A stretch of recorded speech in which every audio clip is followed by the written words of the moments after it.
Reed Shepard, nice crossover, blocks away. Get that one, because if he didn't get it, you can see it from the players and the fans, and you can feel it. God damn! Bruh.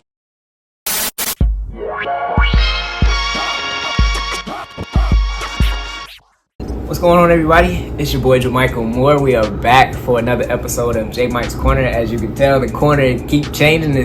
We're in a completely different space right now, but we're moving by faith, and this is where God leading us. So I'm grateful for this new space, but also I'm grateful to grow in this channel and continue to show the different way to evolve. So this particular episode is going to be slightly different. You know, we talking about one of my favorite things is the NBA. Just unfortunately, it's a little bit of drama side of it, but there's a lesson behind this. So if you don't know, I'm one half of Residual Impact Podcast. B somewhere else. He's somewhere doing his thing over there.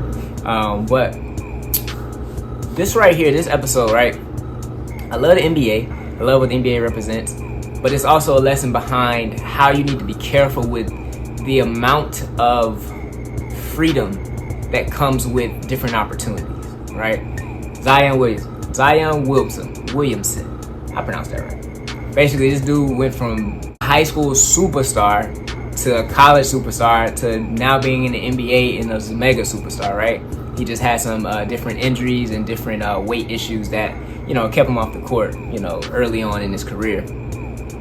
But unfortunately, he is in the news right now for some unfortunate news that has nothing to do with the NBA, but when you're in the NBA, you got a microscope on your life now. That's just how it works.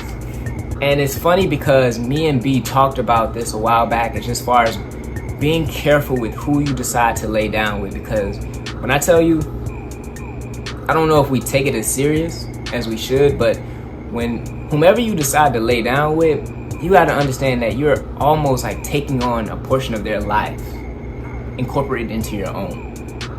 And we think that it's just, I'm gonna, have fun over here and I'm gonna go about my business. And then oftentimes we don't realize until the after effects of what has now been done, and now you have to, work through that. So according to X, Zion's alleged stalker, Akima Love, reportedly assaulted a romantic rival inside of his home, hitting her with keys, tearing off her nails, and threatening her. Her words: "Count your days, it's going to be your head next when I drop this baby." She allegedly egged Zion's house in the aftermath of it, and after she sent that message to the girl or whatnot, she put a little smiley face. As you can see from the picture, she look a little crazy. I ain't gonna lie, she look a little crazy. Tonight, NBA star Zion Williamson in the middle of a love triangle that turned violent in recent days. A police source tells our New Orleans affiliate WDSU. I don't know what the future holds, but mommy and daddy better. The alleged aggressor, according to a police affidavit, Akima Love, the woman seen in this celebratory gender reveal video with Williamson in June of 2023, but looking very different in this booking photo from earlier this week. Love, arrested on allegations of stalking, home invasion, and aggravated battery against another woman who has not been named. According to the police report, the suspect and the victim share a romantic partner. A police source familiar with the case telling our affiliate that shared partner is Zion Williamson. Issues between the two women ramped up in mid-March, when according to a police affidavit, Love allegedly egged the other woman's home, then messaged that woman on Instagram, stating, "Don't worry, it's going to be your head next when I drop this baby. Count your days," followed by a smiley face and laughing emoji. After the birth of that baby, things allegedly escalating further. According to the affidavit, on Sunday, Love obtained keys to the woman's residence, grabs her hair, and struck her with keys clenched in her fist, leaving the woman with lacerations above both eyes, a raised lump on the side of her head, scratches to her arms and face, and 4 fingernails torn from her hands. The police source telling our affiliate the incident happened at Williamson's multi-million-dollar home in Kenner. According to the affidavit, Love was arrested nearby at a second multi-million-dollar home inside a gated community, where Williamson is also listed as a resident in public records. Zion Williamson and Akima Love's attorney declined to comment. The Pelicans did not respond to a request for comment. It's all just the latest distraction for Williamson, the #1 overall NBA draft pick in 2019, who's been sidelined with several injuries since. Now, Akima Love going from courtside to courtroom. At a hearing yesterday, her bond set at $50,000, and a protection order issued to keep her from making contact with the alleged victim. Marquise Francis, NBC News. You know, it's just, she took it to the extreme. But to me, one of the lessons that I really learned from just reading this whole story was, first and foremost, right? I recently just transitioned from being an employee to literally being my own sense of income. Like, I don't work for anyone else. And I have been doing this for about a little bit over a month now. And when I tell you, one of the hardest thing was, it's not actually trying to make money. It's not actually figuring things out. It's more so about what to do with the amount of freedom that you now have that you did not realize before.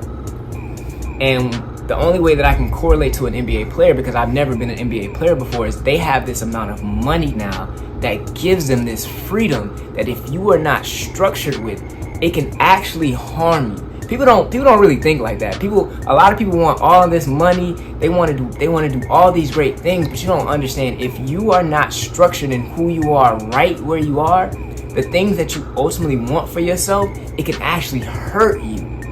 And that's been one of the biggest things and struggles that I've been actually having to figure out in this new journey. Is like, okay, man, I have freedom that I've never had before. And if I don't know what to do with myself, sometimes I can like be doing the wrong things.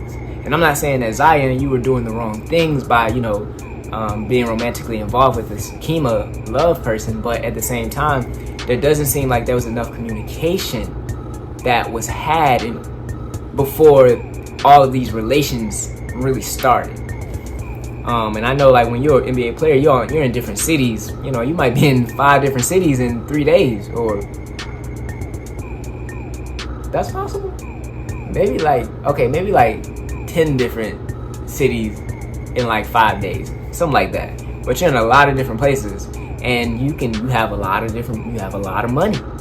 So your options and your freedom is so expanded that if you're not grounded in who you are as a person, literally one wrong turn down the street, you can meet somebody and you had no business talking to. So allegedly, as she did all this stuff and she was arrested, so I guess it ain't really alleged if you done got arrested. I don't want it to just be looked at as she was crazy.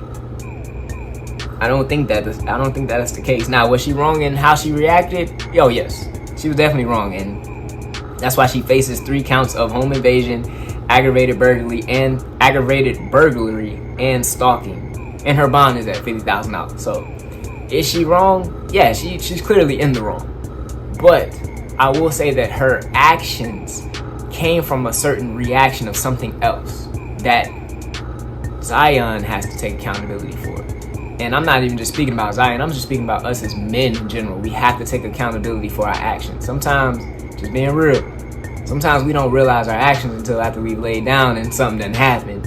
And we like, bro, what the freak am I doing?